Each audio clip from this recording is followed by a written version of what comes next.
Students, जैसे कि हमने प्रीवियस सेशन के अंदर आपको हमने वादा किया था कि हम आपको पहले 8 चैप्टर का पर्पस सर्व करेंगे। ओके, ओसीएम के अंदर कौन से चैप्टर कॉमर्स में आते हैं, कौन से मैनेजमेंट में आते हैं, हमने वो भी सर्व करना है आपको पहले फोक सिस्टम में।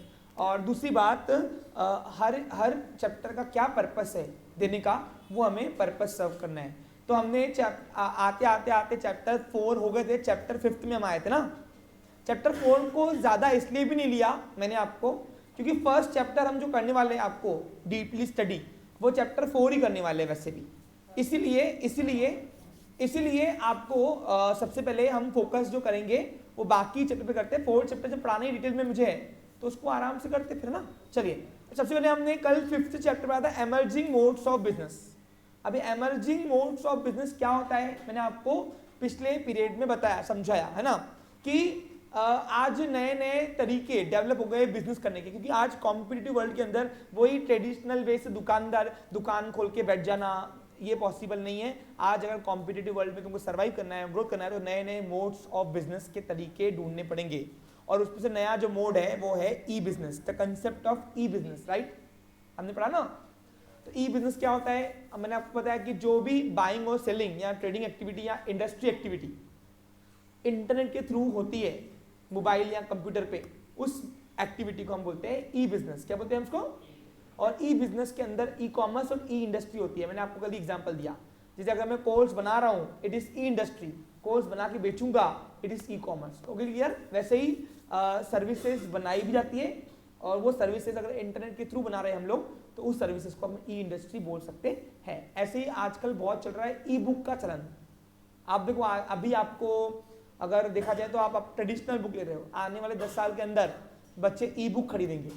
ई बुक यानी क्या? एक इलेक्ट्रॉनिक बुक्स आपको आ जाएगी, यानी आपके लैपटॉप के अंदर या आपके टैब के अंदर, टैबलेट के अंदर आपको बुक्स खरीदनी पड़ेगी, पीडीएफ फॉर्मेट में आएंगी, और वो बुक्स आपको पढ़ने को मिलेंगे। आगे चल के कोई इतना बड़ा बड़ा भारी बैग कोई बच्चा लेके नहीं आएगा, बस एक टैब लेके आएगा अपने साथ, इसके अंदर ही सब कुछ है, नोट्स भी इसके अंदर ही है, बुक भी इसके अंदर ही है, और रजिस्टर भी लिखने का इसके अंदर ही रहेगा। इस तरीके से आगे ट्रेंड काफी चलने वाला है।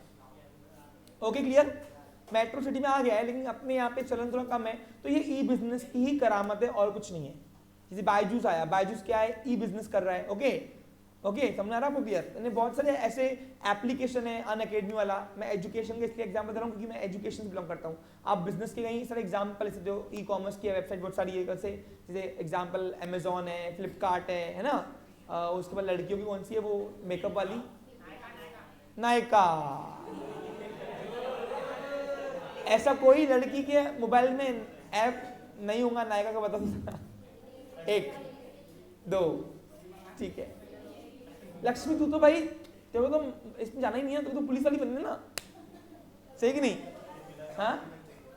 हाँ ठीक है, चलो एक्सेप्शनल केस है कुछ, लेकिन प्रोबेबली देखो 50 लड़कियां अगर होंगी तो 50 में से 20 2 या 3 लड़कियों के ऐप में ही, मोबाइल में ही एप्लीकेशन नहीं होगा, बाकी सब में नायका चलता है। आए दिन लड़कियों को खाली बैठने क्या आता, ये भी शॉपिंग करेंगे, ये भी करेंगे, है ना? हाँ बता रहा मैं। ओके चलो, तेरे पास भी है क्या? चलो ठीक है, ओके यस। नहीं बुलाया होगा उसने भी कुछ, नहीं उसमें क्या हो रहा है, लड़कों को मिलते भाई, नायका में लड़की तो मिलती क्या? नहीं, लड़कों को मिलते। चलो कोई बात नहीं, ओके समझ में आया ना आपको? यानी इन शॉर्ट देखो, पूरे हम ई बिजनेस का बेनिफिट क्या है, कंज्यूमर के लिए बेनिफिट है और बिजनेसमैन के लिए बेनिफिट है। तो क्या देखो, एक तो बिजनेसमैन को मार्केट वाइड हो जाता है, वाइड, और दूसरा कंज्यूमर के लिए बेनिफिट क्या है कि जो लोकल एरिया में गुड्स नहीं मिलते हैं वो भी हमें इजीली मिल जाते हैं। अब आप देखो, मेरी वाइफ ने कुछ तो भी नायका से मंगाया था, एग्जाम्पल दे रहा हूं मैं, कुछ तो भी सनस्क्रीन, वो गोवा से घूम के आई थी, तो बोला मैं काली हो गई हूँ, ठीक है गला, कोई बात नहीं। हाँ टैनिंग बोलते हैं उसको इंग्लिश में। हाँ तो फिर हुआ क्या, यहाँ पे बोला भाई क्या करेंगे, हाँ अब शादी की तो निभाना तो पड़ेगा ना बेटा।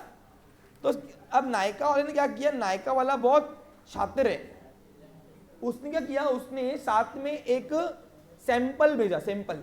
आपने देखा होगा नायका में आप जो प्रोडक्ट मंगाते हो वो तो आता ही है, साथ में अदर प्रोडक्ट का जो खुद नायका मैन्युफैक्चरिंग करती है कंपनी, उसका भी आपको सैंपल आता है ट्राई करने के लिए।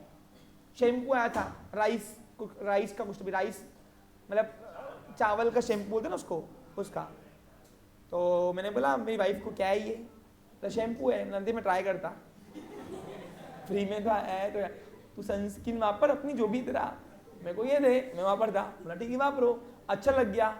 वो दिन आज दिन है मैं वो ही शैम्पू यूज करता हूँ, यानी मैंने मंगाया बकायदा, नहीं तो उस याद में नहीं मंगाया मैंने उसके, मेरे को अच्छा लगा, बाल स्मूथ हुए, अच्छे हुए। तो कहने का मतलब क्या है, कहने का मतलब क्या है, कहने का मतलब ये है कि मतलब आप समझे मेरी बात को, कुछ जो मैंने आपको बताया। ये सैम्पलिंग देने का जो रीजन है ये क्या है, उनकी वन टाइप की एडवर्टाइजमेंट है, क्या है उसकी मार्केटिंग बोलते उसको अपन। उसकी वजह से वो जो कस्टमर ने प्रोडक्ट लिया वो तो लेंगे ही लेगा, साथ में दूसरा भी प्रोडक्ट चिपका दिया हमको, और आज के बाद से मेरी वही बॉटल चलती है शैम्पू की, चलती लंबी है काफी, लेकिन बता रहा मैं आपको कि ऐसी भी चीजें हैं जो हमको यहाँ लोकल में नहीं मिलती, वो इजिली मिल जाती है। तो कहने का मतलब ये है कि मैं 3 दिन टर्मिनेट करूंगा आपको, मैं टर्मिनेट करूंगा, ओके हाँ समझा आपको क्लियर अच्छे से, यस। तो एमर्जिंग मोड्स ऑफ बिजनेस में पहला कंसेप्ट ई बिजनेस मॉडल आया है, और ई बिजनेस के कई सारे मॉडल चलते हैं। यानी अगर आप कोई न्यू स्टार्टअप करना चाहते हो ई बिजनेस में, सबसे पहले टारगेट क्या है आपका, क्या आपका टारगेट कस्टमर है, क्या आपका टारगेट गवर्नमेंट है, क्या आपका टारगेट अदर बिजनेस है, यानी आप बिजनेस करके अदर बिजनेस को कुछ प्रोवाइड करना चाहते हो, तो वो टारगेट कस्टमाइजेशन क्या होना चाहिए, टारगेट एरिया आपकी, उससे आपका वो मॉडल तय होता है, उसको बोलते हैं मोड्स ऑफ ई बिजनेस। समझा? कौन से चलते हैं, B2B business to business, B2C B2G और C2C कस्टमर टू कस्टमर। यानी आप वेबसाइट बना के कस्टमर को कस्टमर से मिला सकते हो और बीच में कमा सकते हो। अब बोलूंगा सर कैसे कमाते बताओ, देखो जो OLX वाला है, वो OLX वाला कैसे कमाते बताओ। OLX वाला 2 कस्टमर को मिलाता है एक साथ, कंज्यूमेबल गुड्स को वो सेकेंड हैंड गुड्स को बिकवाता है, तो उसमें वो एड्स आता है, एड्स आप देखो बीच बीच में आपको एड्स आती है, क्या आती है, तो वो एड्स से कमाता है OLX वाला रेवेन्यूज। यानी कोई भी आप C2C मॉडल बना के भी आप कमा सकते हो, कोई ऐसा नहीं कि आप समाज सेवा कर रहे हो, नहीं, आप कमाने के लिए कर रहे हो। अब आपने अगर कस्टमर, आपने एक आधे सेकेंड हैंड कोई तो भी आपने प्रोडक्ट वहां पे खरीद दिया, कस्टमर और बायर मिल गया, वो प्लेटफॉर्म के अंदर देखो आज की तारीख में लोगों को चाहिए, पब्लिक चाहिए, क्राउड चाहिए। यूट्यूब कैसे चला आगे, यूट्यूब ने मॉब क्रिएट किया, पहले क्या किया उसने, जिसके पास पब्लिक है उसको वो राजा, याद ना हमेशा। फिर कोई भी आप ऐप बनाओ, चाहे आप ऑफलाइन में लाओ, जिसके पास आज की तारीख में पब्लिक है वो मार्केट लीडर है, याद ना हमेशा, चाहे बिजनेस हो चाहे प्रोफेशन हो। इसलिए मेन फोकस पब्लिक को इकट्ठा करने के लिए ही किया जाता है हमेशा, इतना आप समझे क्या मेरी बात। तो इस तरीके से C2C मॉडल में भी क्या करते हैं, वो कस्टमर क्राउड इकट्ठा करके वो अपने वेबसाइट एप्लीकेशन के अंदर वो मॉब भी करते हैं, जिससे बाकी बिजनेसमैन बोलते कि हमारा प्रमोशन कर दे, तो बाकी ऐसे जो भी एप्लीकेशन डाउनलोड किया उनके उसमें सभी को वो ऐड दिखती है, तो इसी माने उनका वो प्रमोशन आता है, इस तरीके से कमाता है यूट्यूब जैसे कमाता है वैसा। अब यूट्यूब भी क्या है, यूट्यूब भी C2C चलाता है ना, कस्टमर टू कस्टमर, तो इस तरीके से वो कमाता है बीच में ऐड डालकर, समझा, क्रिएटर कंटेंट देकर या जो भी देना चाहता है। तो ये सब बिजनेस के ई मॉडल्स है। और आप नोटिस करो, आपके ट्रेडिशनल बिजनेस को अकोला के अलावा कोई नहीं पहचानेगा, लेकिन जिसने ई बिजनेस में खेला है उसको पूरी दुनिया पहचानती है। कुछ अलग समझ में आपको क्लियर। तो इसलिए अगर सच में अपनी बिजनेस की रिकॉग्निशन चाहते हो तो मॉडल चेंज करो, मोड्स के तरीके बदलो और बिजनेस करने के तरीके बदलो, डेफिनेटली आप ग्रो करोगे, क्योंकि आपका मार्केट बढ़ जाएगा फ्रॉम लोकल टू नेशनल और इंटरनेशनल मार्केट। वर्ल्ड इकोनॉमी में खेलना है तो ई बिजनेस का सबसे इंपॉर्टेंट रोल है आज की तारीख में, जितना जैसे स्कोप बढ़ रहा है इंटरनेट का। मैंने बताया ना अभी ट्रेडिशनल आने वाले कुछ सालों के अंदर ऑफलाइन क्लासेस बहुत कम चलेगी, सब लोग क्या प्रेफर करेंगे, ऑनलाइन। कॉस्ट कटिंग है एक तो, अरे कम फीस में मिल जाता तुमको, और दूसरी बात अपने टाइम पे पढ़ो कभी भी। अरे भाई मेरी इच्छा है रात को क्लास, तो रात को चालू करूँ, मेरी इच्छा है मैं आज सुबह पढ़ूँ, सुबह चालू करूँ, मेरी इच्छा है मैं 2 दिन का लेक्चर एक साथ करूँ, नेक्स्ट दिन छुट्टी चाहिए 2 दिन का करूँ। तो वो यहाँ पे ऑफलाइन में नहीं होता है ना, वो ऑनलाइन में होता है सब कुछ। तो बेनिफिट भी है, कुछ ड्रॉबैक भी है। Every coin has 2 side, positive और लेकिन निगेटिव साइड कम है, पॉजिटिव ज़्यादा है। 24/7 आपकी दुकान चालू हुई है ई बिजनेस में। अरे 24/7 है ना चालू। अभी देखो एक बात, रात को अगर अपन को अपने को चेंगड़ी सारी करनी है मोबाइल में, तो अपन क्या करते हैं, अमेजोन का ऐप खोल के बैठ जाते है ना, बोलते हाँ देख तो कुछ है क्या। लड़कियां तो फुल रिकामी है इस बात में, लड़कियों को खाली टाइम मिला कि सब उनको शॉपिंग ही थी बस। और ऑफलाइन नहीं, आजकल क्या हो रहा है, इतनी आलसी हो गई वो कि बेड पे सोए सोए उनको शॉपिंग करनी है। आजकल लड़कियां शादियों की शॉपिंग भी ऑनलाइन कर रही है लिटरली। अब मेरी सिस्टर है, शादी के 2 महीने पहले पढ़ा था, मैंने बोला भाई शॉपिंग उठ जा, कुछ कर तो सही। बोला होगी शॉपिंग तो निकली नहीं घर से बाहर। बोला मैंने दिल्ली से, मुंबई से, यहाँ वहां से मंगा लिया है। कहाँ से मंगाया? एप्लीकेशन, मोबाइल, ई बिजनेस। समझा? यानी मेरी आज की तारीख में लड़कियां 60 to 70% शॉपिंग शादी की ऑनलाइन कर रही है। सिर्फ अपना लहंगा चोली जो रिसेप्शन का रहेगा या शादी का रहेगा वो सिर्फ डिजाइनर से बना रही, बाकी तो सब ऑनलाइन से रन दो। अरे आ रहा क्या, ससुर का ड्रेस, सास का ड्रेस, सब ऑनलाइन। अपने होता ना पहनने में से भी चलाओ।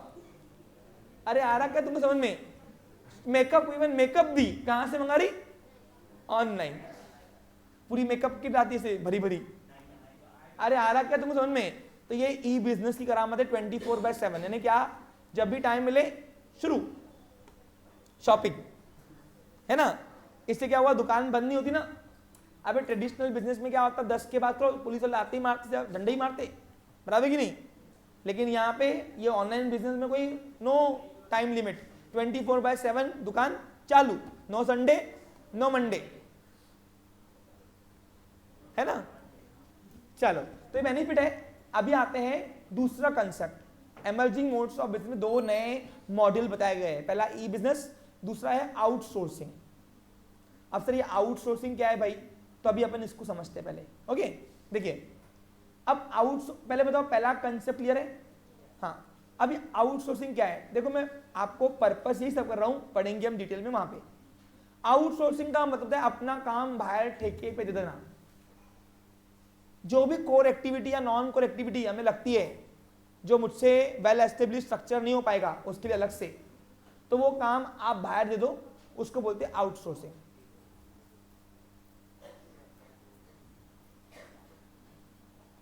एग्जाम्पल दू, देखो एग्जाम्पल दे रहा हूं,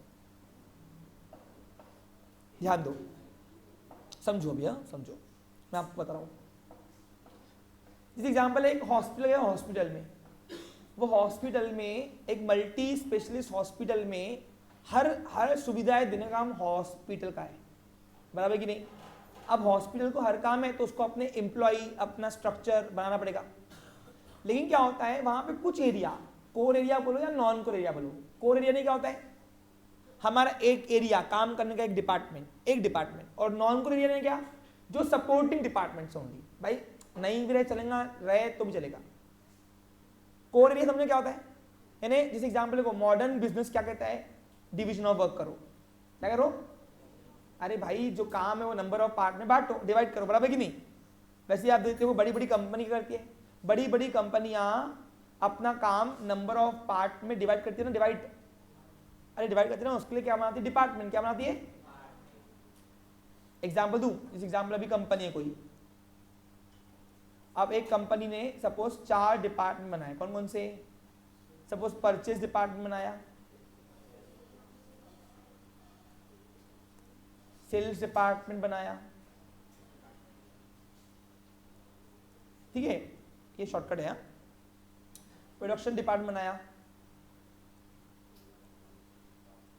और दूसरा एक मिनट, मार्केटिंग डिपार्टमेंट बनाया, ठीक है। चलो एग्जांपल मार्केटिंग डिपार्टमेंट बनाया, ऐसे 4 डिपार्टमेंट बनाए।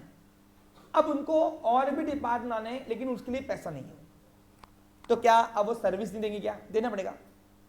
तो क्या करते हैं, जब भी कोई एक एरिया, जैसे एग्जाम्पल 4 डिपार्टमेंट है, 4 डिपार्टमेंट से मैंने अपना एक डिपार्टमेंट बनाया ही नहीं खुद का, मैंने बाहर कोई तो भी एक एजेंसी को हायर करके मैंने बोला कि मेरे बिहाफ में एक डिपार्टमेंट तुम चलाओ।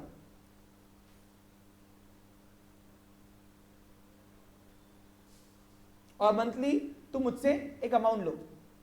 अब बोलेंगे वो एजेंसी को क्या आपके लिए क्या समाज सेवा करने बैठी क्या वो, मतलब मुझसे पैसे लो, और उसी एजेंसी के पास मेरे जैसे और 10-12 कंपनियों के वर्क है, सेम टाइप का वर्क, और एम्प्लॉय उसके एक ही है कॉमन, तो उसको पुरता वो डिपार्टमेंट बनाना स्पेशली। तो ऐसे जब मैंने कोई अपना एक एरिया, एक वर्क बिजनेस का कोर एरिया, मैंने जब किसी अपना एस्टेब्लिश ना करते हुए डिपार्टमेंट बना के मैंने अपने बाहर किसी को आउटसोर्स कर दिया, यानी बाहर दे दिया ठेके पे, तो उसको बोलेंगे आउटसोर्सिंग। ये भी एक नया मॉडल है बिजनेस का। अब फिर ये बात समझी नहीं, एग्जांपल दो। देखो एग्जांपल, एक बात सुन लो, जितना मैं डीपली अभी मतलब जितना मैं डिस्कशन यहाँ कर रहा हूँ उतना मैं अभी वहाँ पे कम करूँगा फिर। हाँ, वैसे होगा तो वहाँ भी डिस्कशन, लेकिन फिर भी थोड़ा तो आप यहाँ पे समझ सकते हैं ना उसको क्या है। एग्जाम्पल के तौर पे देखो, सपोज फॉर एग्जाम्पल मान के चलो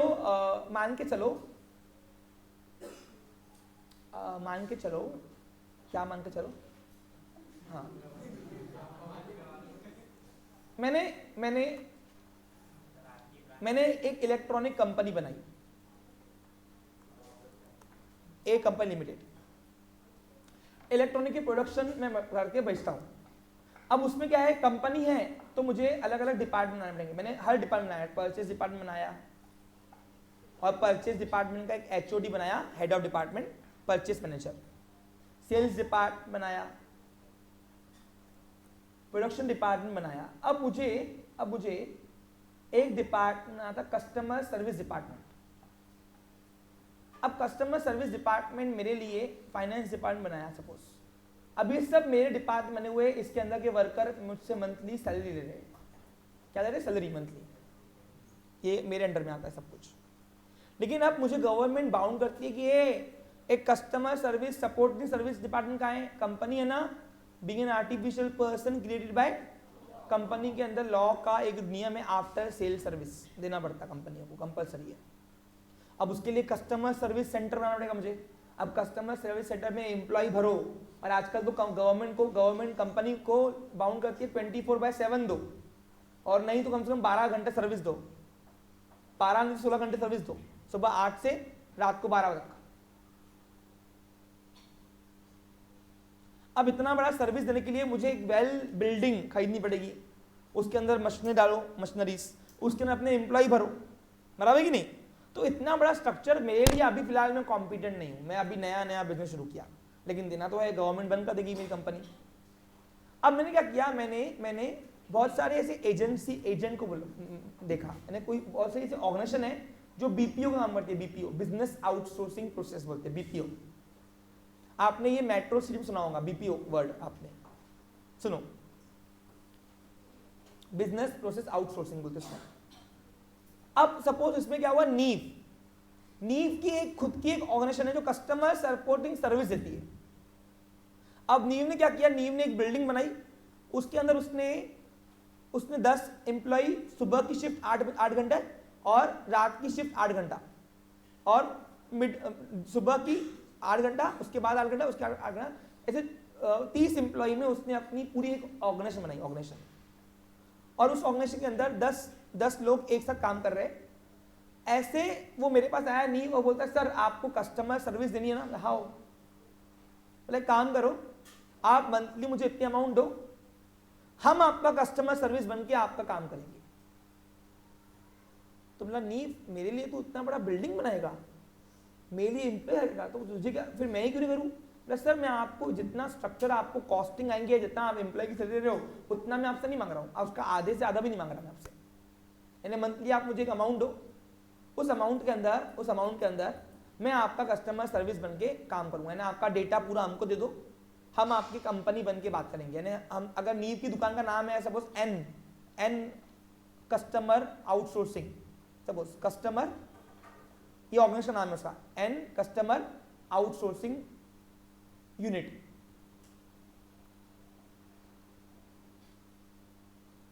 तो हम ये दुकान बन के काम नहीं करेंगे, किसी को पता भी चलेगा नहीं कि आपकी ये कस्टमर सर्विस नहीं है।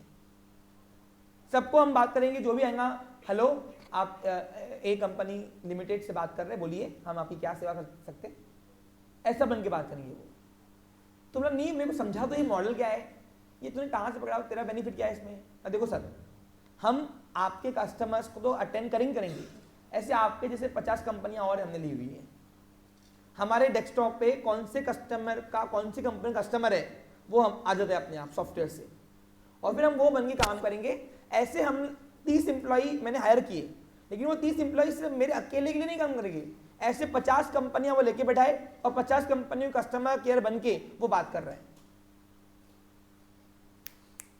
इसका बेनिफिट क्या हुआ, मुझे अपना इंफ्रास्ट्रक्चर एम्प्लॉय पालने नहीं पड़े, वो नींव के अंडर में एम्प्लॉय खुद ही रह रहे और मेरा भी काम हो जा रहा। और उसका बेनिफिट क्या हो रहा कि 50 लोगों से वो मंथली इनकम दे रहा है, कुछ अमाउंट को पगार दे रहा है अपने एम्प्लॉय को, और बाकी अपने जेब में प्रॉफिट। तो ये उसका नया बिजनेस मॉडल बन गया कि नहीं, नया बन गया ना बिजनेस मॉडल। तो ये यानी इसको बोलते हैं आउटसोर्सिंग। ऐसे ही आपसे जितने भी एयरटेल वाले, आइडिया वाले, डोकोमो वाले, या जो भी आपको कंपनियों की फोन आती है ना फोन, ये उन कंपनियों का वेल एस्टेब्लिश कोई डिपार्टमेंट नहीं होता, ये आउटसोर्सिंग एजेंसी से काम आता है। वो कंपनी बन के आपसे बात करते हैं। आप समझे क्या मेरी बात? हाँ, तो इस तरीके से ये नए मॉडल से आजकल चल रहे हैं। एक मिनट,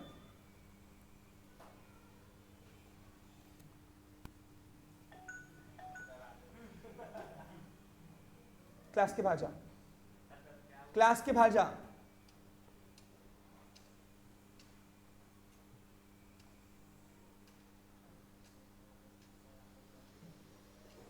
समझा आपको क्लियर?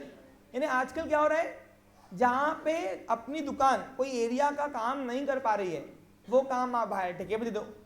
वो ठेकेदार को क्यों पड़ रहा? क्योंकि उसके पास मेरे जैसे 10 और लेके बैठा ना काम, वो तो सेम एम्प्लॉय से वो 10 लोग काम कर रहा। यहाँ पे अगर मैं अपना एक स्ट्रक्चर बना लूँ, स्ट्रक्चर, तो मुझे अपने एम्प्लॉय रखने पड़ेंगे 24 घंटे के, फिर 24 घंटे के अपने एम्प्लॉय रखने के बाद मुझे अपना ही सब काम करने का, तो मुझे वो उतना एम्प्लॉय की सैलरी देना नहीं पड़ेगा। लेकिन नीव को एम्प्लॉय की सैलरी देना पड़ेगा। मुझे क्यों? क्योंकि उसके पास मेरे जैसे 50 कंपनियों का काम है, वो कभी ए बन काम करेंगे, कभी बी कंपनी बन के बात करेंगे उनके एम्प्लॉय, कभी सी कंपनी बन के बात करेंगे। यानी किसका कस्टमर रहेगा उसको डिस्प्ले आ जाएगा वहाँ पे। इवन मुझे कोई इन्फॉर्मेशन मेरे कस्टमर देना है तो मैं उनको बोलूंगा कि मेरे कंपनी के कस्टमर कॉल करो, ऑफर दो ये वाला, तो खुद ही वो उसके एम्प्लॉय खुद ही काम करेंगे। अब जो नीव के अंडर में काम कर रहे हैं वो मेरे एम्प्लॉय नहीं है, वो किसके एम्प्लॉय है? नीव के। पगार भी किससे लेंगे सैलरी? नीव से। तो उसको बोलते हैं आउटसोर्सिंग। यानी ना मैं उनको कुछ बोल पाऊंगा ना कुछ कर पाऊंगा मैं, और ना ही मैं निकाल पाऊंगा उसको। तो ये आजकल ऐसे क्या हो रहा है, नॉन कोर एरिया और कोर एरिया, जहां बिजनेस को जहां लग रहा लोगों को कि ये हम बात चाहते, वो अपना नया बिजनेस मॉडल तैयार करते हैं। एग्जाम्पल दूं, अब आप देखो जितनी भी अकोला की होटल्स है, होटल्स में चपाती खुद नहीं बनाते, आउटसोर्सिंग से आती है। लिटरली बोल रहा मैं आपको, 3 रुपए 2 रुपए में खरीदते, वो 10-15 में बेचते हैं। और चपाती बनाने वाला कोई तो भी एक पर्सन है जो अपना ये एरिया का देखकर अपना नया बिजनेस मॉडल खोल के बैठा हुआ है। बड़ी बड़ी होटल्स में चपाती, जो सादी चपाती ना, वो आटे वाली, वो नहीं, तंदूरी नहीं, जो उसकी आती है वीट की, आटे की जो आती है ना अपनी सादी रोटी चपाती, वो चपाती होटल वाला खुद नहीं बनाता। पूछो क्यों? क्योंकि उसको एम्प्लॉय भारी पड़ता है उससे, इससे जब उसको वो रेडीमेड पुड़ती है लेना, तो वो लेके हमको बेचता। तो ये भी क्या हो गया, एक प्रकार का आउटसोर्सिंग। क्या हुआ ये? समझा? कभी कभी हम कोर एरिया करते, कभी नॉन कोर एरिया करते। नॉन कोर एरिया ने क्या, जो मेरे बिजनेस के अंदर वो मतलब वो सिर्फ सपोर्ट कर रहा है, वो मेन एरिया नहीं है मेरी वो। अरे आ रहा क्या तुमको समझ में? अब इस एग्जाम्पल मैंने यहाँ पे किया। अब देखो यहाँ पे क्या हुआ, यहाँ पे मैंने एक कंपनी के अंदर मेन डिपार्टमेंट अपने खुद के बनाए, और जो supporting department customer care services जो गवर्नमेंट ने बोला बनाना पड़ता, वो मैंने अपनी नॉन कोर एरिया मैंने आउटसोर्स कर दिया। ऐसे बहुत सारे हॉस्पिटल जहाँ पे क्लीनिंग स्टाफ उनका नहीं होता है, वो कोई एजेंट का होता है, और वो एजेंट के एम्प्लॉयज आते हैं, वो क्लीन करके जाएंगे।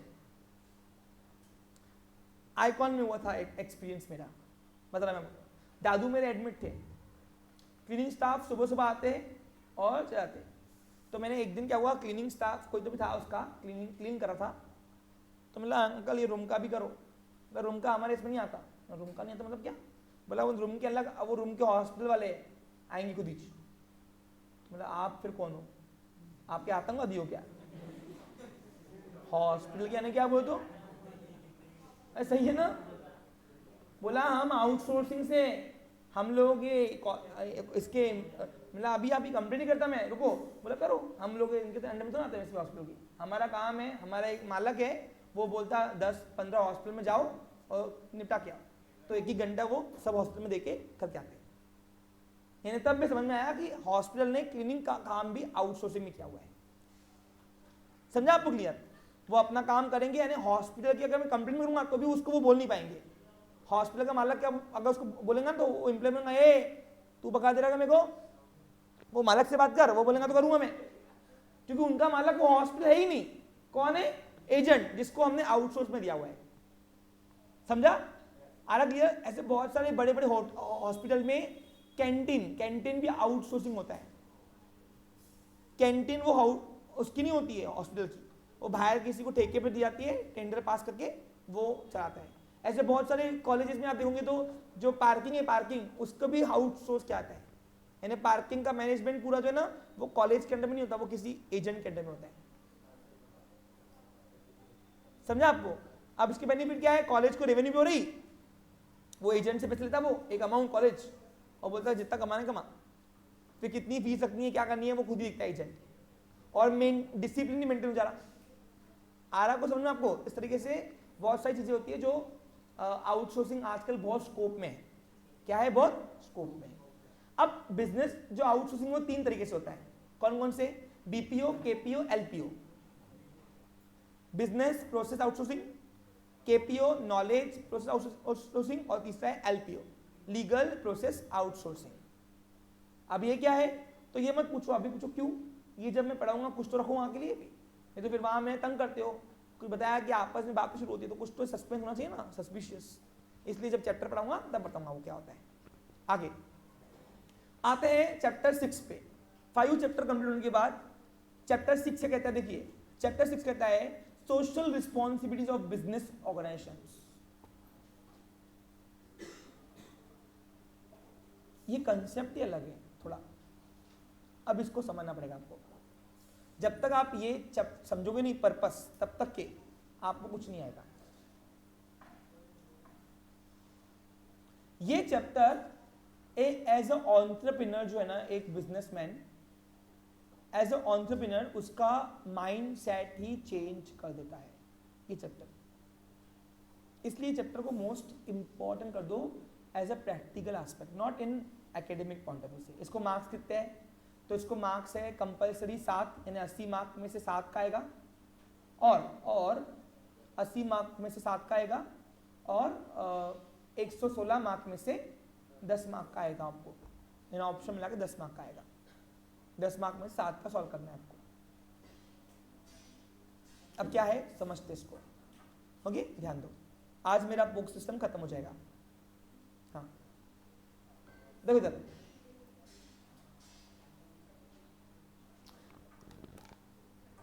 the main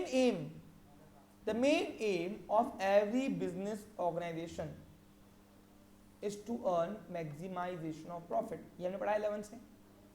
अब इसके अंदर मैं आपको एक ऐड करूंगा statement, but not a sole aim, but not a sole aim. और ये but not a sole aim जो कंक्लूजन है ये आया चैप्टर 6 के, इसका नाम है social responsibilities of business organization. यहां बिजनेस बोला तो चलेगा, कोई इशू नहीं। अब सर ये क्या है कंसेप्ट, अब इसको हम समझाते हैं। देखो ध्यान दो, हर एक व्यापारी अपनी बिजनेस का दुकान यानी ऑर्गेनाइजेशन जिसमें वो बिजनेस की एक्टिविटी करता है, आइदर वो इंडस्ट्री आइदर वो कॉमर्स, वो ई हो, ई बिजनेस हो या ई कॉमर्स हो, that is different method, doesn't matter. हाँ, मेन एम क्या रखता है कि मुझे प्रॉफिट हो, लेकिन अगर वो सिर्फ एक ही एम रखेंगे कि मुझे प्रॉफिट हो, तो प्रॉफिट होगा ही नहीं। पूछो क्यों? क्योंकि अगर आप सब सिंगल एम रहोगे मुझे प्रॉफिट हो, तो मुझे प्रॉफिट कमाना है, तो तुम्हारा दुकान लॉन्ग टर्म चलेगा ही नहीं। तुमको समाज के कुछ पहलू है, समाज कुछ बटवा, समाज कुछ पार्ट्स है समाज के, सोसाइटी के, उन पार्ट्स की जिम्मेदारी लेनी पड़ेगी तुमको, नहीं तुम्हारे दुकान को। जब तक कि वो दुकान की जिम्मेदारियां तुम्हारी दुकान ने उन समाज के अलग अलग पार्ट्स की, डिफरेंट डिफरेंट पार्ट्स की जिम्मेदारियां यानी रिस्पॉन्सिबिलिटी नहीं लिया, तब तक कि तुम्हारा बिजनेस चाह के भी प्रॉफिट नहीं कमा पाएगा।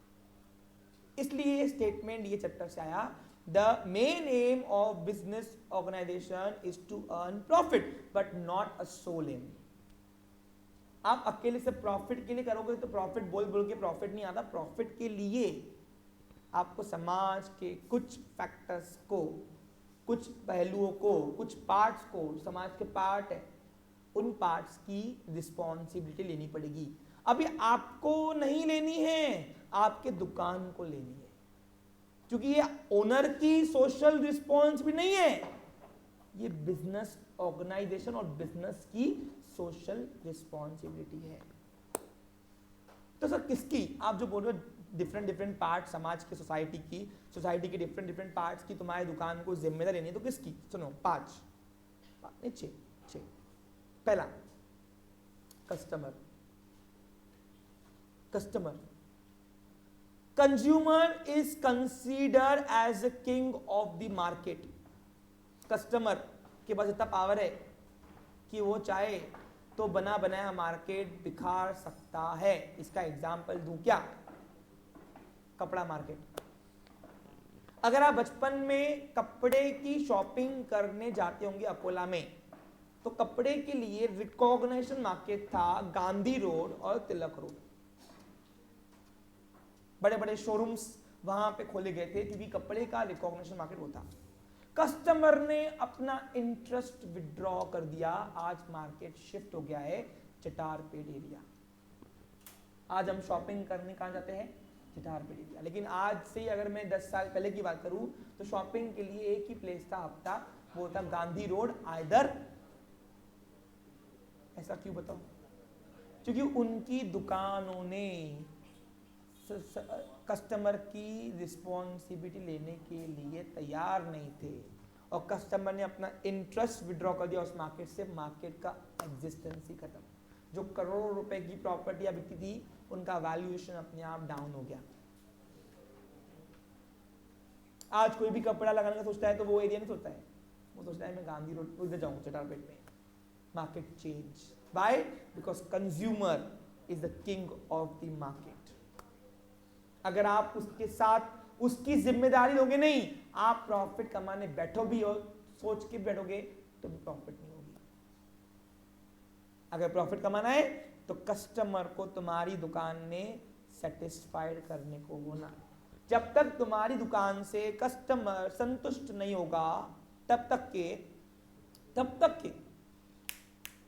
के ना तो तुम्हें वो लॉन्ग टर्म प्रॉफिट देगा और ना ही कस्टमर खींचेगा, ना ही तुम्हारी दुकान की बिजनेस की एक्टिविटी परफॉर्म होगी।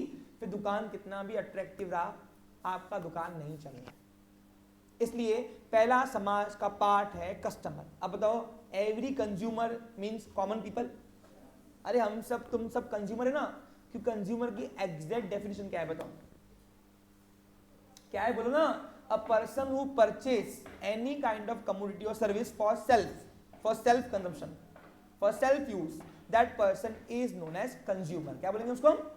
तो आप सब, हम लोग कंज्यूमर हैं और हम लोग अगर देखा जाए तो हम कोई ना कोई सोसाइटी से बिलोंग करते हैं और जब तक के सोसाइटी का सपोर्ट बिजनेस को नहीं रहेगा तब तक के दुकान प्रॉफिट कमाने के लिए सोचेगा भी तो प्रॉफिट नहीं होगा भैया। पूछो क्यों? समाज का सपोर्ट चाहिए, फिर चाहे दुकान हो चाहे प्रोफेशन क्यों ना हो। आप देख लो, यहां पे मेरे पास एक कम्युनिटी के बच्चे ज्यादा आते हैं मैक्सिमाइजेशन, हर कम्युनिटी के मेरे पास, लेकिन सिंधी कम्युनिटी के बच्चे ज्यादा है मेरे पास यहाँ पे, बराबर कि नहीं? अब जिस दिन का सिंधी कम्युनिटी ने अब मेरे ट्यूशन से इंटरेस्ट निकाल दिया, उस दिन अपने आप मेरा कस्टमाइजेशन कम हो जाएगा। तो बताओ वो कम क्यों होगा? क्योंकि मेरी दुकान ने सोशल रिस्पॉन्सिबिलिटी लेने के लिए तैयार ही नहीं है। आप समझा कि मेरी बात? यानी इसका मतलब क्या है कि दुकान तब तक है जब तक समाज है। जिस समाज में तुम्हारा दुकान पल रहा है, चल रहा है, अगर तुम्हें उसका सपोर्ट नहीं है तुम कुछ नहीं हो। तुम कुछ भी नहीं हो। इसलिए ये चैप्टर हमें एक अलग लेसन देता है। क्या देता है लेसन? जब तक सोसाइटी है, दुकान है, सोसाइटी ने अपना इंटरेस्ट निकाल दिया, दुकान तुम्हारा उस दिन से एग्जिस्टेंस में रहेगा ही नहीं। फिर प्रॉफिट करते बैठना, प्रॉफिट प्रॉफिट प्रॉफिट प्रॉफिट होगा ही नहीं। अब सोसाइटी तुमको सपोर्ट कब करेगा बताओ? तो सोसाइटी की डिफरेंट डिफरेंट पार्ट्स की, जो लोग सोसाइटी में रहते हैं, अलग अलग लोग के टाइटल वाले पर्सन्स की, जब तुम जिम्मेदारी लोगे, तुम नहीं, तुम्हारी दुकान, उस वक्त मैं कहूंगा कि आपका बिजनेस ऑर्गेनाइजेशन सोशल रिस्पॉन्सिबिलिटी लेने को तैयार है। अब सर काफी बोल रहे हो डिफरेंट डिफरेंट टाइटल वाले लोग, कौन कौन से? पहला कस्टमर। अब उस कस्टमर को संतुष्ट कैसे करना है? तो कस्टमर को सेटिस्फाई करने के लिए उसकी नीड्स फुलफिल करनी है। तुम्हारी दुकान अगर नीड्स फुलफिल नहीं करती है तो वो दुकान से कस्टमर अपना इंटरेस्ट विड्रॉ कर देंगे, और इंटरेस्ट विड्रॉ हो गया, एक बार निकल गया, तो क्या होगा? उस दिन से तुम्हारा कस्टमाइजेशन कम हुआ, प्रॉफिट बोलते बोलते प्रॉफिट नहीं आता, कस्टमर को सर्विस देनी पड़ती है अच्छी। क्वालिटेटिव प्रोडक्ट दो। क्या दो? रीजनेबल भाव में। मोनोपोली मत खेलो, तो क्या होगा? आप भी मोनोपोली में कमा ले रहे हो, लेकिन कस्टमर से वेट कर रहे हैं कि जिस दिन कॉम्पिटिटिव प्रोडक्ट आ गया, कोई नया सब्सटीट्यूशन, तुम्हारी दुकान को लात मार के निकाल देंगे वो। लॉन्ग टर्म कमाना है, भले आप सिंगल सेलर हो, हाई प्राइसिंग मत बेचो, ब्लैक मार्केटिंग मत करो। ये सब जब हम नहीं करते हैं तो इन शॉर्ट हम कस्टमर यानी समाज के एक एरिया का जिम्मेदारी लेने को रेडी है, और उसको अपन बोलेंगे social responsibility of business organization towards customer, towards customer. अब सर और कौन कौन सा पार्ट है? जब चैप्टर पढ़ूंगा तो और डिटेल पढ़ूंगा। दूसरा एरिया है एम्प्लॉइज, एम्प्लॉय। अब बताओ, एम्प्लॉय कोई तो भी एक पर्सन है। अरे एम्प्लॉय कौन है? जो अपने अंडर में काम करता दुकान के, बराबर कि नहीं? अब वो जो पर्सन है वो भी तो कोई ना कोई सोसाइटी से बिलोंग करता है, कोई सिंधी है, कोई गुजराती है, कोई मारवाड़ी है, ये तो कोई ना कोई कम्युनिटी से बिलोंग करते हैं, इसलिए employee is also the second part of society. क्या मेरी बात आपको समझ में आ रहा है? तो अपने एम्प्लॉय को उनके मेहनत के हिसाब से तुम्हारी दुकान ने अगर उसको रेम्यूनरेशन दिया, सैलरी दिया, तो उसकी लॉयल्टी रहती है, और लॉयल रहे तो दुकान अपने आप बढ़ती है। भले तुमने प्रॉफिट में एम रखा भी नहीं तो अपने आप प्रॉफिट होता ना। जो क्यों? आज दुकानें उनकी बड़ी है जिनके एम्प्लॉय लॉयल है, और एम्प्लॉय लॉयल तभी रहेंगे जब उनको लगना कि हाँ मुझे अपने मेहनत के हिसाब से रेम्यूनरेशन मिल रही है। तो एम्प्लॉय की लॉयल्टी मेंटेन करने के लिए उनको प्रॉपर वेज सिस्टम बनाओ, कमीशन दो, अलाउंसेस दो, परक्विजिस दो, और उनको सेटिस्फाइड करो। जब आपकी दुकान अगर एम्प्लॉय की लॉयल्टी मेंटेन रख रही है, उसको रेम्यूनरेशन दे रही है, तो इसका मतलब है कि आपकी दुकान समाज के सेकेंड पार्ट को फुलफिल कर रही है। नाम है कौन सा? एम्प्लॉय। तो तब हम कहेंगे social responsibility of business organization towards employee. अब ये सब मालक को तो ना करना है, दुकान को करना है। आज अंबानी क्यों है? क्योंकि उसकी दुकान ने ये दोनों एरिया कवर की हुई है। सब दो ही नहीं, और भी है। अरे बताओ, एक बात बताओ, आज मुकेश अंबानी कहाँ बैठा है? मुंबई बैठा हुआ है, बराबर कि नहीं? मुकेश अंबानी जी मुंबई बैठे हुए हैं, बावजूद उसकी दुकान इतनी कॉम्पिटेंट नहीं चल रही। मुझे क्यों? हर जगह पे एम्प्लॉयर यानी मालक खुद डील करने नहीं आता, डील करते उसके बिहाफ में, फर्म के नाम बिहाफ में एम्प्लॉय। अब एम्प्लॉय अगर अपने एफर्ट्स कब डालेंगे? जब उनको प्रॉपर वेज मिलेगा, यानी प्रॉपर सैलरी मिलेगी, बराबर कि नहीं?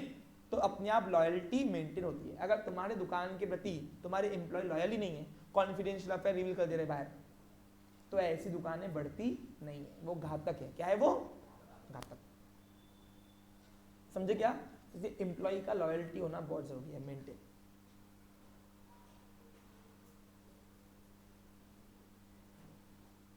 और एम्प्लॉय लॉयल तभी रहेगा जब आपकी दुकान उसकी जिम्मेदारी लेगी, उसको कैसे। सर एक बात बताओ, जिम्मेदारी ठीक है, समझ में आ रहा है, रिस्पॉन्सिबिलिटी, लेकिन कैसे लेनी है बताओ ना, वो चैप्टर के अंदर पढ़ेंगे। जब हम पढ़ेंगे तो कैसे आप आपकी दुकान को रेडी कर सकते हो कि आपकी दुकान एम्प्लॉय को भी एम्प्लॉय की जिम्मेदारी मिले।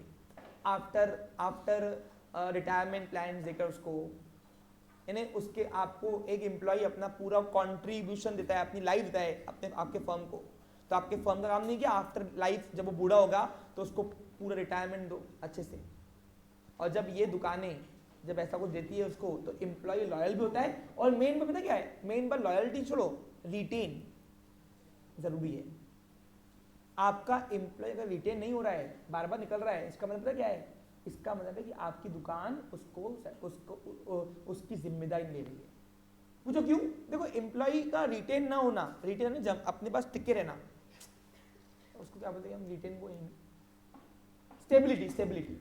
स्टेबिलिटी यानी आपका एम्प्लॉय लॉन्ग टर्म आपके पास स्टेबल रहने का 2 बेनिफिट है। तो क्या?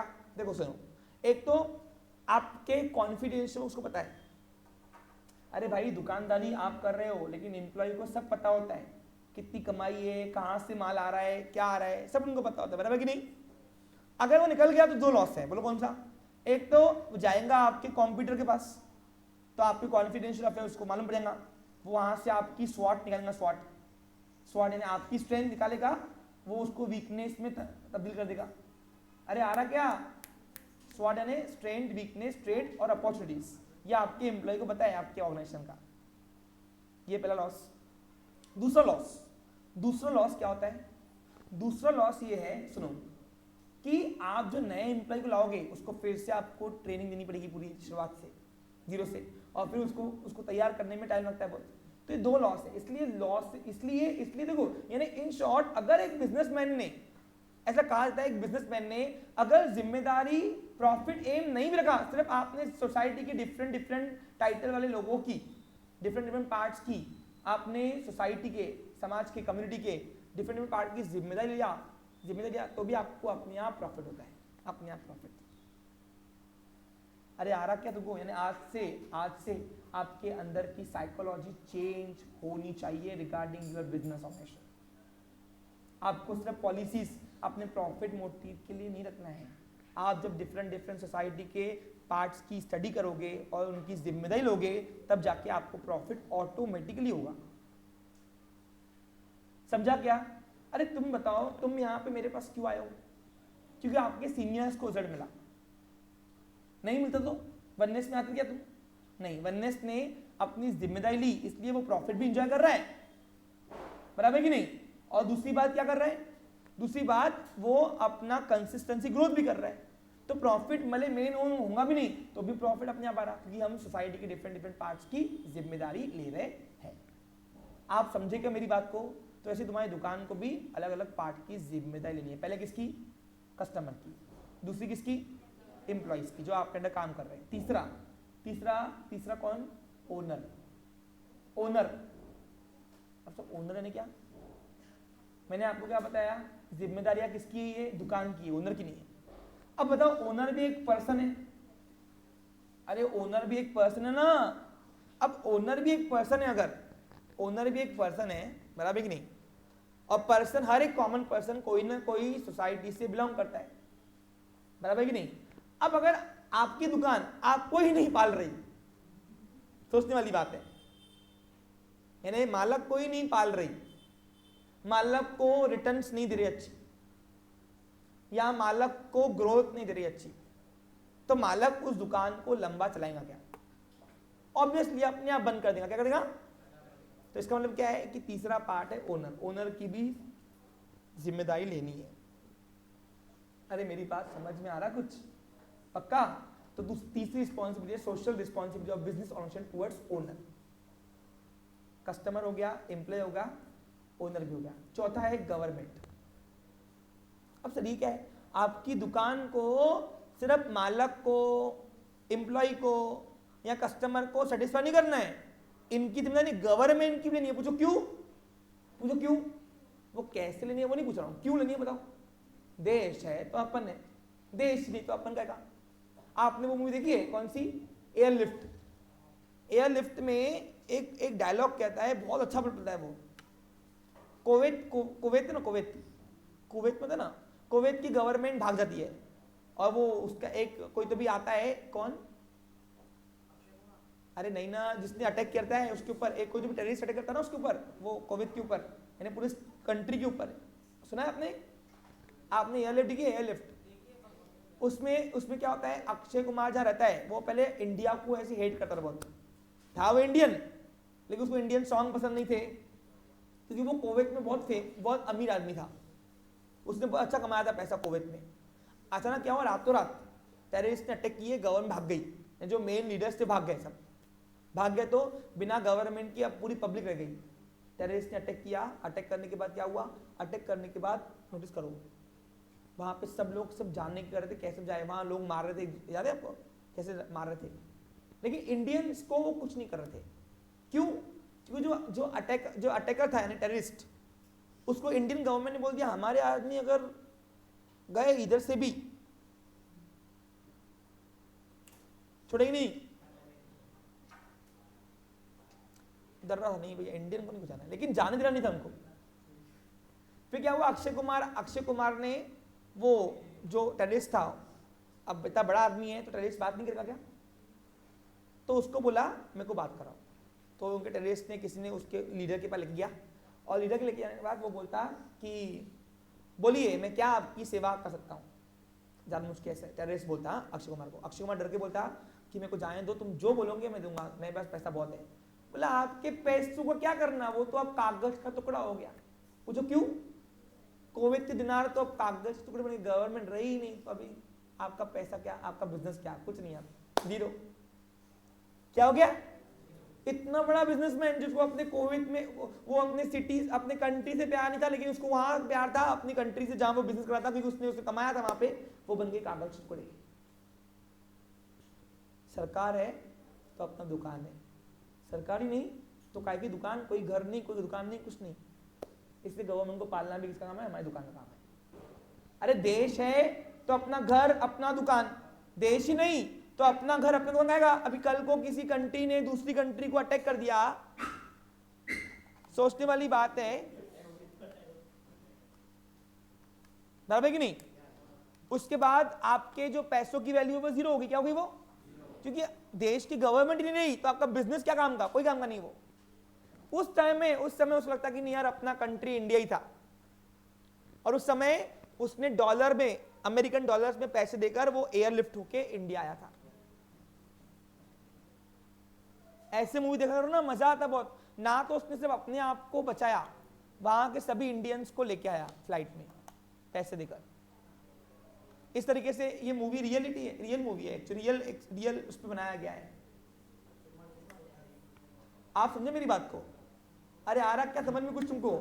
तो इसका मतलब क्या है कि आपका बिजनेस कितना भी ग्रोथ कर ले, कितना भी आप करोड़ों अरबों कमा लो, 1 मिनट में वो कागज के टुकड़े हो जाएंगे अगर गवर्नमेंट नहीं रही तो।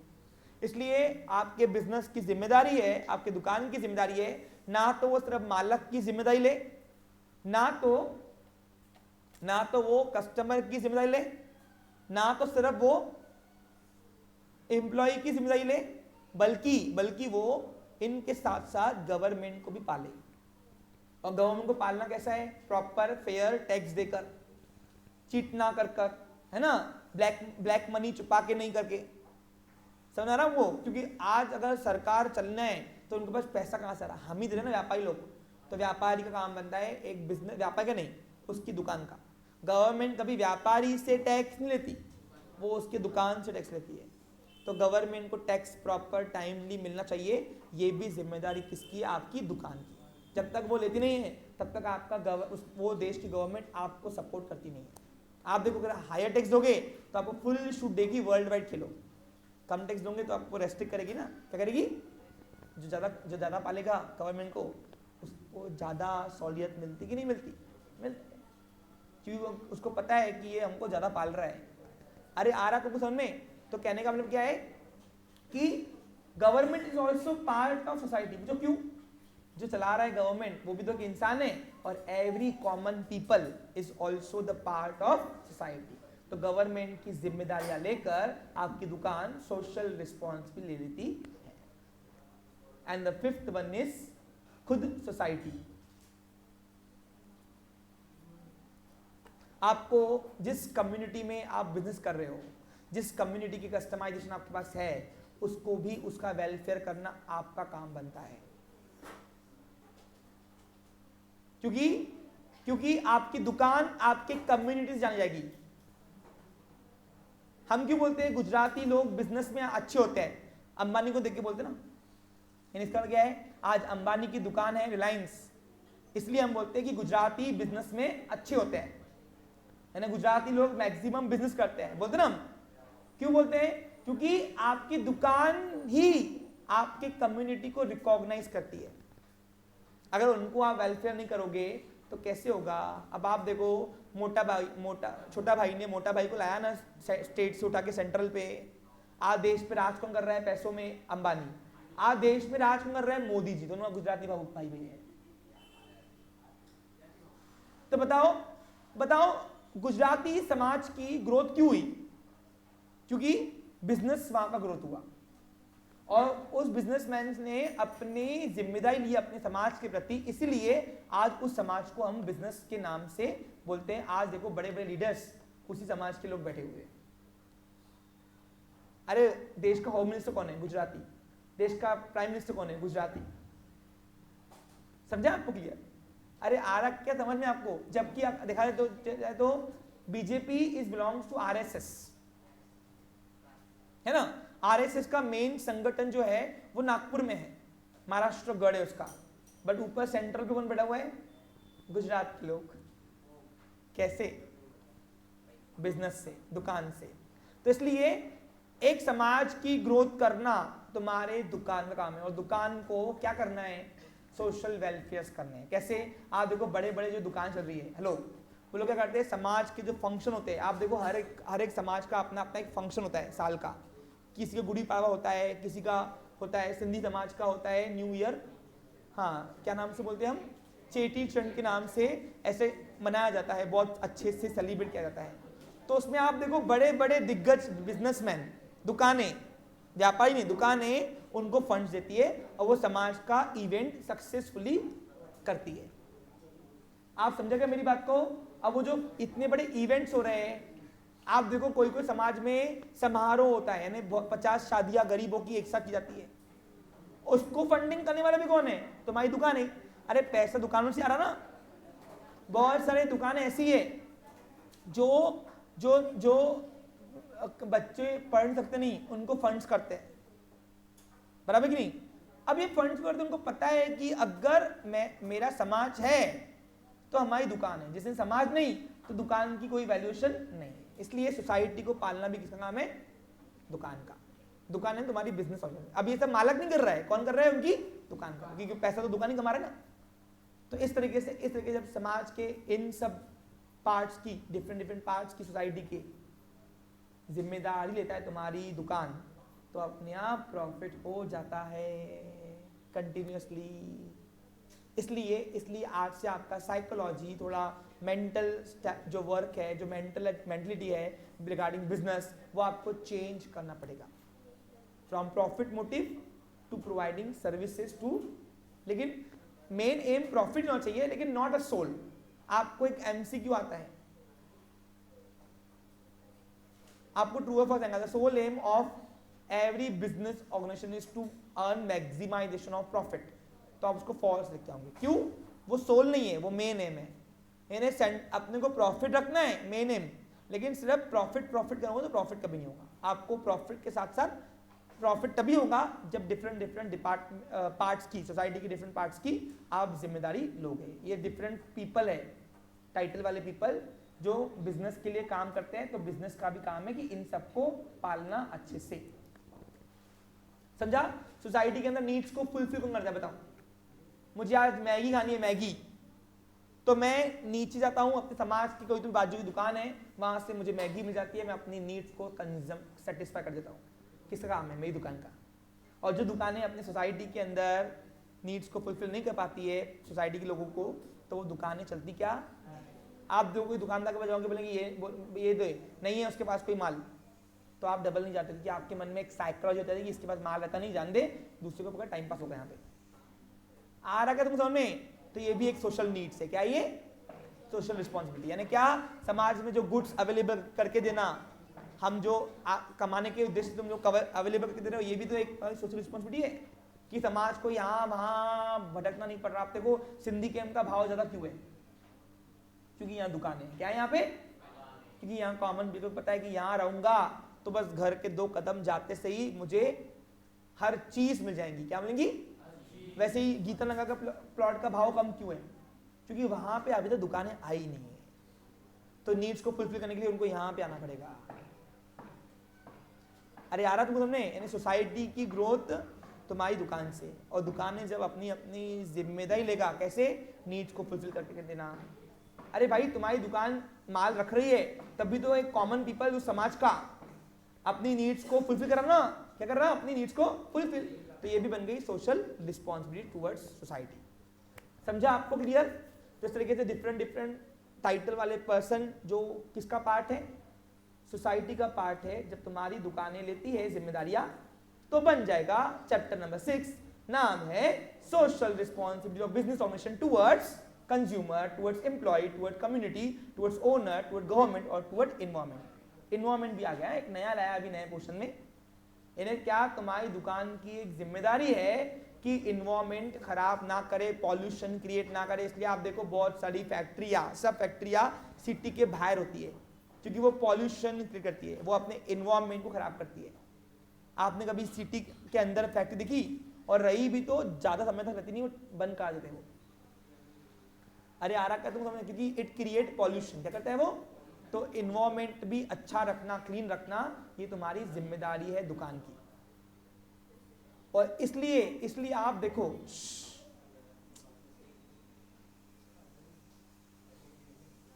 इसलिए आप देखो बड़ी बड़ी कंपनियां कोई ना कोई सेक्टर को प्रमोट करती है। कैसे, एग्जाम्पल देखो, रिलायंस कैंसर को प्रमोट करती है, टाटा कैंसर को प्रमोट करती है। जो इलाज लाखों का होता है वो गरीबों को हजारों में, मात्र हजारों में वो प्रोवाइड करते हैं। करते नहीं करते? आज अकोला में कैंसर का हॉस्पिटल खुला रिलायंस ने, देखो तो कितना बड़ा बनाया, और मात्र कितने 100, 200, 500 में उसका सब कुछ होता है इलाज। सिटी के बाहर है ना थोड़ा, तो बनाया ना। तो ये क्यों बनाया? क्योंकि उनको पता है कि अगर हम समाज को ये सुविधा नहीं देंगे हमारी दुकान ग्रोथ नहीं होगी। इसलिए देखो हर एक बिजनेसमैन बड़े बड़े फाउंडेशन चलाते, क्या जाते, निहा शांति आमला तेल, 1 रुपया हर बॉटल का, 1 रुपया गर्ल्स के एजुकेशन पे जाता है, जाता ना। अब ये जो मिशन दिखता है लोगों को दिखता है नहीं यार ये सब कमाने के लिए कर रहा है, अपने जेब में, वो समाज के डेवलपमेंट के लिए कर रहा है। तो ऐसे दुकानों को कॉमन पीपल सपोर्ट भी करता है, वेलकम भी करता है, क्या करता है, वेलकम भी करता है, और ग्रोथ अपने आप होती है। क्या होती है? इसलिए आप देखो समाज में बहुत सारी दुकानें चैरिटी देते, क्या कहते हैं, चैरिटी अपने समाज को, ताकि अब वो चैरिटी देकर 2 काम होता है, एक तो अच्छा काम भी होता है, और दूसरा उस समाज के अंदर उन दुकानों की रिकॉग्निशन बढ़ती है। क्या बढ़ती है? रिकॉग्निशन। अरे आप देखो ना, अभी अपने सिंधी समाज का जो फंक्शन होता है वो उधर, वो सिंधी समाज के फंक्शन में कितने बैनर आते हैं, बार बार वो डांस चलती है, पीछे से बैनर ही जाते, ये स्पॉन्सर, ये स्पॉन्सर, ये स्पॉन्सर। तो ये एक तीर पे दोनों हुआ ना, समाज का कल्याण भी हो रहा, पर्सनल डेवलपमेंट भी हो रहा लोगों का। अरे डांस वगैरह पर्सनल डेवलपमेंट प्रोग्राम है ना वो। दूसरा, समाज में उन दुकानों का रिकॉग्निशन मिलता। कभी ऐसे दुकान भी दिख जाते पीछे से बोर्ड पे, स्क्रीन पे, कभी सुने भी नहीं नाम, लेकिन बोलते हाँ हाँ ये भी स्पॉन्सर, यानी एक विजिबिलिटी बोलते, क्या बोलते उसको, यानी चैरिटी करते करते हमारी दुकान की विजिबिलिटी बढ़ जाती है। आप देखो कितने बड़े बड़े वो लगते हैं बैनर्स, स्पॉन्सर बाय ये, स्पॉन्सर बाय वो, स्पॉन्सर बाय ये दुकान। तो पैसा देते समाज की वेलफेयर के लिए भी, लेकिन साथ में उनकी रिकॉग्निशन भी हो जाती है। समझा आपको क्लियर? तो यानी क्या सीखा आप, सिर्फ इन 6 एरिया की, 1 2 3 4 5 6, ये समाज के डिफरेंट डिफरेंट एरिया की आपने अगर जिम्मेदारी ले ली, अपने आप आपका बिजनेस प्रॉफिट भी कमाएगा और ग्रोथ भी कमाएगा अपने आप। आपको उसके लिए अलग से एफर्ट्स नहीं मारने। अगर ये 6 एरिया आपके लिए कॉम्पिटेंट है, डेफिनेटली आप कभी ग्रोथ लॉस नहीं आओगे। समझा आपको क्लियर? अरे आ रहा क्या समझ में? लेकिन एक बात सुनना, बिजनेस कम्युनिटी के इर्द गिर्द घूमता है हमेशा, और कम्युनिटी के इर्द गिर्द घूमता है ना अगर, तो कम्युनिटी का सपोर्ट बहुत जरूरी है। जिस दिन सपोर्ट विड्रॉ कर दिया गया, अब बताओ सपोर्ट कब नहीं करेगा? कोई अनएक्सपेक्टेडली समाज चाहता है, उसके अगेंस्ट जाके आपने कोई बिजनेस की एक्टिविटी चलाई, तब समाज अपना इंटरेस्ट विड्रॉ कर देता है। एग्जाम्पल दो, अब सिंधी गेम के बीचों बीच कोई दारू की दुकान खुलेगा, दारू की दुकान भी खुलेगा बीचों बीच, तो वहां पे तुम बताओ क्या समाज उसको एक्सेप्ट करेगा? करा तो बिजनेस है, वो भी नहीं करेगा। तो क्यों? आपको ये ऐसी एक्टिविटी नहीं करनी है जो समाज के अगेंस्ट है। आपको समझा? लेकिन सिंधी के बीच बीच कोई ट्यूशन क्लास खोलेगा तो समाज उसको एक्सेप्ट करेगा? करेगा। करना ही है भाई उसको। एक आधे नए नमूने मिल जाते एक्सेप्शनल्स, लेकिन वो कुछ ही होते हैं, सब नहीं होते हैं। सब रिस्पेक्ट भी करते हैं। क्या करते हैं आप समझे क्या? यानी क्या सीखा? बिजनेस एक्टिविटी कौन सी करो जो समाज सपोर्ट करे, जिसके लिए समाज आपको वेलकम करे। अगर आप कोई ऐसी बिजनेस एक्टिविटी करोगे समाज के अगेंस्ट है, मार्जिन अच्छी भी होंगी तो भी आप नहीं कमा पाओगे, क्योंकि आपको जीवन समाज करने देगा ही नहीं।